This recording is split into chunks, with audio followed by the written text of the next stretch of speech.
نیازک خان نیازک ته چې راشي د ملګرو سره د خپلو خیالاتو اظهار وکړي. نیازک خان نیازک صاحب.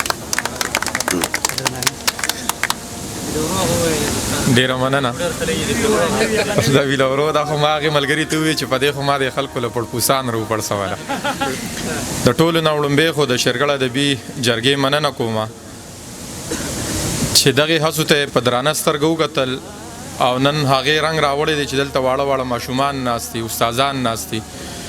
نو دا زموږ دپاره د خوشحالۍ خبره ده. دلته په ګودر کلي کې دغه دویمه مشاعره ده. داسې ملنګ صاحب شوي به ډېرې خو موږ به په دویم ځل باندې راغلي یو. دغې خلکو ډېره مینه راکړې ده، د دغې مننه کوو. او د دې سره سره موږ چې کله هم دلته راغلي یو نو دې اکثر په مشاعرو کې په غونډو کې چې کېږي نو په یو سړي باندې بوج ور اچول دا ډېر ګران کار دی.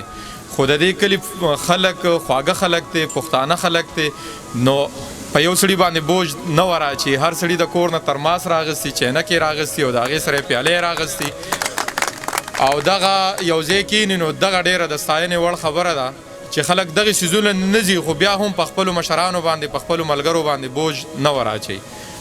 شعرونه به ووایم تاجه چې ستا تصویر رومال ساتي، ستا تصویر رومال ساتي، نخې د کمال ساتي، خپله که خفه وي خو ما نیازک خوشحال ساتي.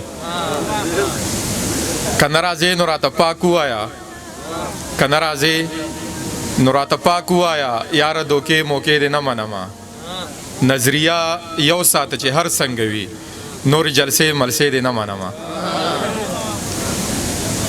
د جنگ ببرو نه مې لرې ساته، د جنگ ببرو نه مې لرې ساته، د سرو کاپرو نه مې لرې ساته، د جنگ ببرو نه مې لرې ساته، د سرو کاپرو نه مې لرې ساته، د رور په مرګ یې راکوي چې ماله نو د ډالرو نه مې لرې ساته. مننه جي. د رور په مرګ یې راکوي چې ماله نو د ډالرو نه مې لرې ساته. سیبه زما سره که ښه کوې نو، سیبه زما سره که ښه کوې نو د تورو زغرو نه مې لرې ساته. سیبه زما سره که ښه کوې نو د تورو زغرو نه مې لرې ساته. په خپل پټي باندې خپل کر کومه، پردو اشرو نه مې لرې ساته. په خپل پټي باندې خپل کر کومه، پردو اشرو نه مې لرې ساته. هغه د ژوند په معنی نه پوهېږي، وایي سندرو نه مې لرې ساته. نو یو وارې بیا د ټولو ملګرو ډېره مننه کومه